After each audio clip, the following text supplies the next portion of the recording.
But first, I'd like to give the floor to the Secretary General. Excellencies, ladies and gentlemen, I thank the governments of Sweden and Switzerland for again co-hosting this conference and the representatives of governments and organizations with us today for your solidarity with the people of Yemen. Yemen may have receded from the headlines, but human suffering has not relented. For 7 years and counting, the Yemeni people have been confronting death, destruction, displacement, starvation, terror, division, and destitution on a massive scale. Tens of thousands of civilians, including at least 10,000 children, have died. For millions of internally displaced people, life is a daily struggle for survival. And the economy has reached new depths of despair. And the war in Ukraine will only make all of that even worse, with skyrocketing prices for food, fuel, and other essentials.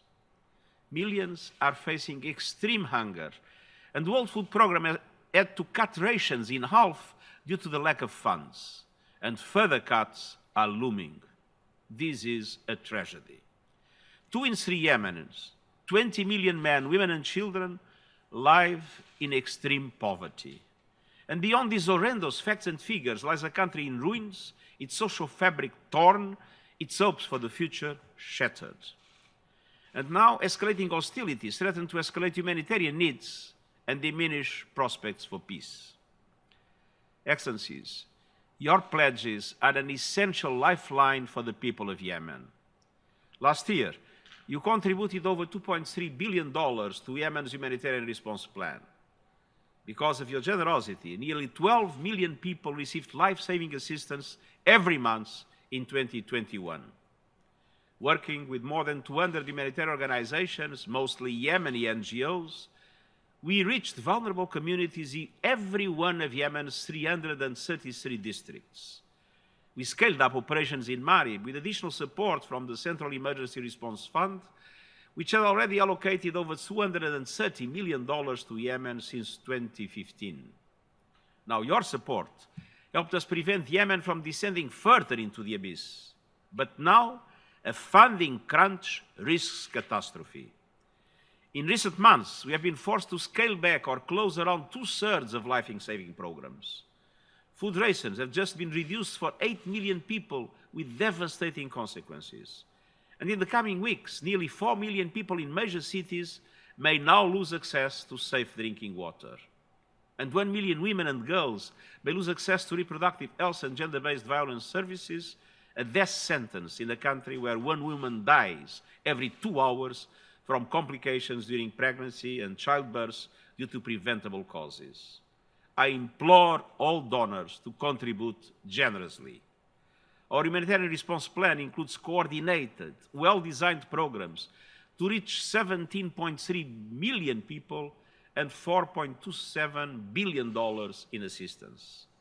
This funding will provide nutrition to almost 7 million people, water, sanitation, hygiene, and protection to over 11 million, health care to close to 13 million people, and education to over 5 million children. Excellencies, the scope of our response must match the scale of the challenge. We must address the underlying drivers of humanitarian need, break the cycle of violence, and change Yemen's trajectory.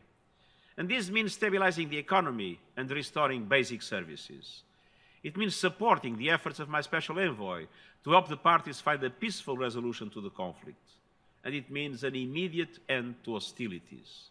There is no military solution, and yet we see a multiplication of front lines, increasing numbers of civilian casualties, and instability radiating across the entire region. Allowing the war to continue is a choice, but ending it is also a choice. And I appeal to the parties to choose peace. And I remind all parties to conflict everywhere of their obligations under international humanitarian law.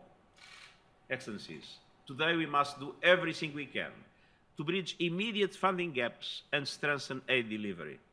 We cannot cut people adrift from humanitarian aid. The United Nations and our partners across Yemen are committed to ensuring the humanitarian response is effective, principled, and accountable.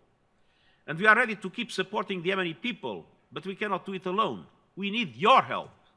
And I urge all donors to fund our appeal fully and commit to disbursing funds quickly. As a matter of moral responsibility, of human decency and compassion, of international solidarity, and of life and death, we must support the people of Yemen now. Shukran. Thank you. Thank you, Secretary General, for your important remarks. And may I repeat your message to our donors? With a funding crunch risking catastrophe, your pledges are an essential lifeline for the people of Yemen.